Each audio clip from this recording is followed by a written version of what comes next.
day everyone! Today I'll be sharing a very relevant and urgent study published in 2024 entitled Insecticide Resistance in Aedes aegypti from the National Capital Region of the Philippines, authored by Filipino researchers which are Richard Paul B. Malihan, Jason R. Angeles, Ariza Meniel A. Apilado, Mary Ann T. Amolguaan, and Leslie Ferdinand V. Salazar. So this research focuses on something that affects nearly all of us, the fight against mosquito-borne diseases like dengue, Zika, and chikungunya. So the main goal of this 2024 study was to assess the resistance of Aedes aegypti mosquitoes in Metro Manila to different insecticides. So here's what they found. First, mosquito population show high resistance to commonly used insecticides, especially pyrethroids like permethrin and deltamethrin, as well as the DDT. Second, this resistance is linked into two main factors. First, mutations in sodium channel genes, also known as KDR mutations. Second, increased detoxifying enzyme activity, which helps the mosquito survive exposure to chemicals. So why does this matter? Why?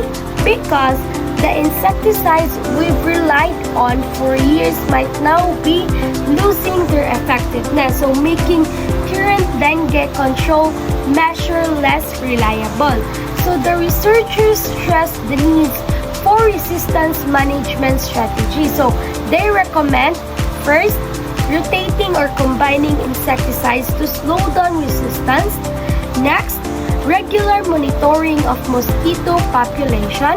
And lastly, using integrated pest management, a combination of biological control, environmental cleanup, and lastly, limited chemical use. So without these steps, our fight against dengue could be becoming even more difficult.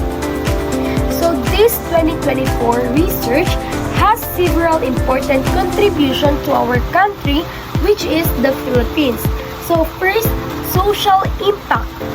It helps public health agency to develop more effective dengue prevention strategies which could be save lives. Second, environmental impact. It promotes sustainable control methods, avoiding chemical overuse that harms other species. Third, scientific impact. It fills a gap in our national data, supporting evidence-based decision-making. Lastly, economic impact.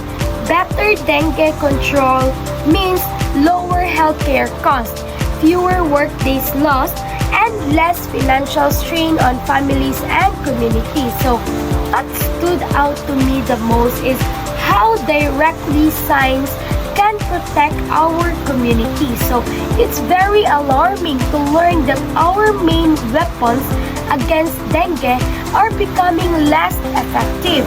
So this reminds me that nature adapts and so must we.